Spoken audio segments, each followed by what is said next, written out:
सवाल उठता है कि भगवान मिलते हैं? क्या हम भगवान से मिल सकते हैं? क्या हम भगवान को देख सकते हैं? जरूर देख सकते हैं, एकदम। बहुत से संतों ने देखा और बताया। तो जब बहुत से संतों ने देखा और बताया तो हम भी देख सकते हैं। लेकिन देखने के लिए एक नियम है, उसका पालन करना पड़ेगा। कुछ भी कार्य करने के लिए, अब भोजन पकाना है तो उसे आगी के नीचे रखेंगे, बर्तन में रख करके चावल को, तभी न बनेगा। अब कहेंगे कि आगी हम यहां बारेंगे और बर्तन वहां रखेंगे, तो मिलने वाला, तब तो भोजन पकने वाला नहीं है। तो ऐसे भगवान की प्राप्ति का भी एक नियम है। जैसे भोजन पकाने का नियम है कि बर्तन में रख करके उसे आग के ऊपर रखना होगा तो भोजन पकेगा, वैसे भगवान की प्राप्ति का भी एक नियम है।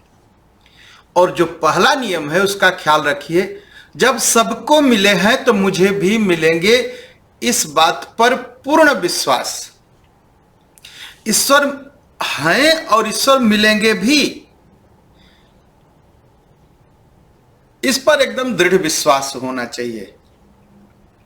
और दूसरा है सत्य सदाचार। आज जो सत्य है, सदाचार है, इसका निरंतर पालन करिए और अधिक से अधिक भगवान के नाम का जप करिए। भगवान के मंगलमय स्वरूप का ध्यान करिए। भगवान के जो अवतार की कथा है उसको सुनिए। भगवान के भक्तों के जो चरित्र हैं उनको सुनिए, पढ़िए, सोचिए, ध्यान करिए, पूजन करिए और कीर्तन करिए। ये सब साधन है भगवान को पाने के।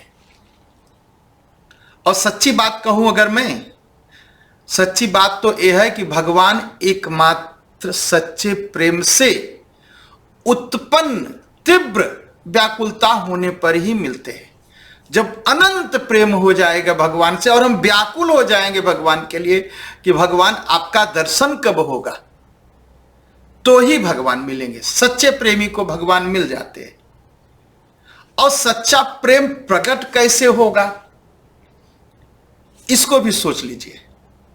सच्चा प्रेम नहीं प्रकट होता। हम धन के लिए रो लेते हैं, परिवार के लिए रो लेते हैं, मकान के लिए रो लेते हैं, रुपए के लिए रो लेते हैं, पति पत्नी के लिए रो लेते हैं, बच्चों के लिए रो लेते हैं, लेकिन भगवान के लिए हम कभी नहीं रोते। हमारी जो व्याकुलता है वह सांसारिक वस्तुओं के लिए है, इसलिए सांसारिक वस्तुएं हम जुटा लेते हैं। वही अगर व्याकुलता हमारी भगवान के प्रति हो जाए तो जैसे सांसारिक वस्तुएं मिल जाती हैं वैसे भगवान भी मिल जाएंगे, भगवान भी मिल जाएंगे। तो उसके लिए आचरण की, कैसे आचरण? शुद्ध आचरण की जरूरत है। आचरण शुद्ध हो, मंत्र का जाप करिए, भगवान की मूर्ति का पूजन करिए, कीर्तन करिए, तो चित्त शुद्ध हो जाएगा। और जैसे ही चित्त शुद्ध हो जाएगा तो भगवान के परम प्रेम की, भगवत प्रेम की व्याकुलता जग जाएगी, भगवान के प्रति प्रेम हो जाएगा। और जब व्याकुलता होगी, प्रेम होगा, तो भगवान अपने भक्तों के सामने प्रकट हो जाते हैं। सच्चिदानंद भगवान अपने रूप को प्रकट कर देते हैं, पर्दा गिरा देते हैं और भक्त दर्शन कर लेता है। तो कोई भी दर्शन कर सकता है, कोई भी दर्शन कर सकता है। भगवान का दर्शन करना बस इतना है, पर्दा हटाना बस। भगवान तो हैं, लेकिन पर्दा भगवान ने नहीं लगाया, पर्दा हमने लगा रखा है, माया का। अवतार, जो भगवान अवतार लेते हैं, और जो महापुरुष हैं, इसमें क्या फर्क है? कभी कभी लोग महापुरुषों को भगवान मान लेते हैं।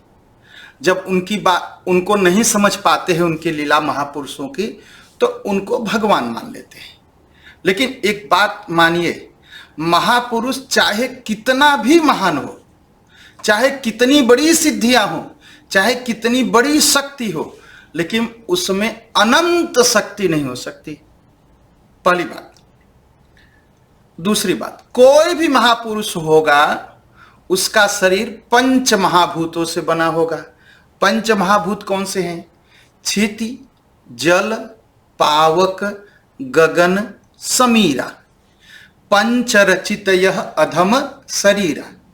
क्षिति धरती, जल पानी, पावक अग्नि, गगन आकाश और समीरा हवा, ये 5 चीजों से यह शरीर बनी है।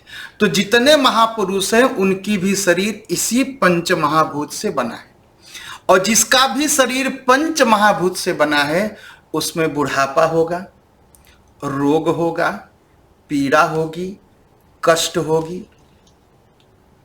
और जो लोग महापुरुषों की सेवा करते हैं उनका भला होता है।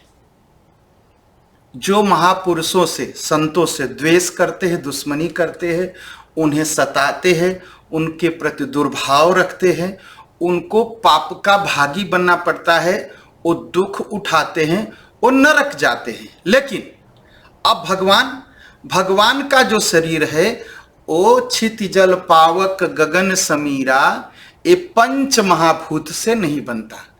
तो भगवान जब प्रकट होते हैं तो न तो बूढ़े होते हैं, न तो उनको बीमारी लगती है, न उनको रोग होते हैं, क्योंकि पंच महाभूत से उनकी शरीर बनी ही नहीं है। उनकी शरीर दिव्य होती है। उसमें जो माया के जो पदार्थ हैं ना, ये पंच महाभूतों के, उसमें नहीं लगते।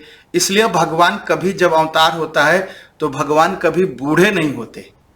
भगवान श्री राम 10,000 वर्ष तक से ज्यादा इस धरती पर रहे, लेकिन वो बूढ़े नहीं हुए।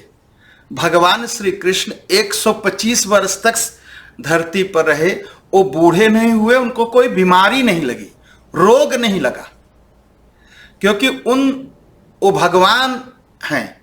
उनकी शरीर कभी बूढ़ी नहीं होती, सदैव किशोरावस्था में रहते हैं।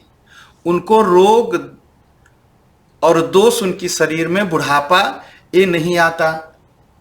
और भगवान की जो सेवा करते हैं, उनका जो ध्यान करते हैं, उनकी जो पूजा करते हैं, उनको तो मुक्ति मिलती ही मिलती है।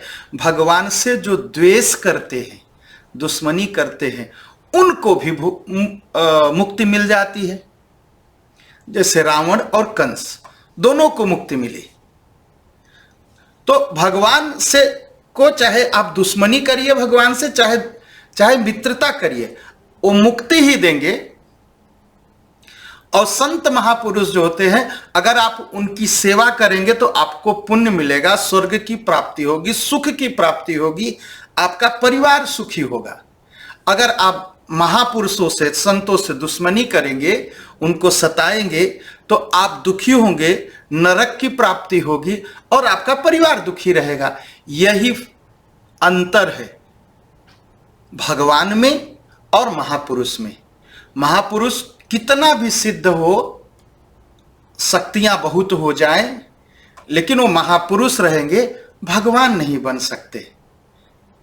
उनसे दुश्मनी करने से पाप की प्राप्ति होती है, पुण्य की प्राप्ति नहीं होती। और भगवान से चाहे दुश्मनी करिए, चाहे मित्रता करिए, आपको पुण्य ही मिलेगा, कल्याण होगा। यही अंतर है भगवान में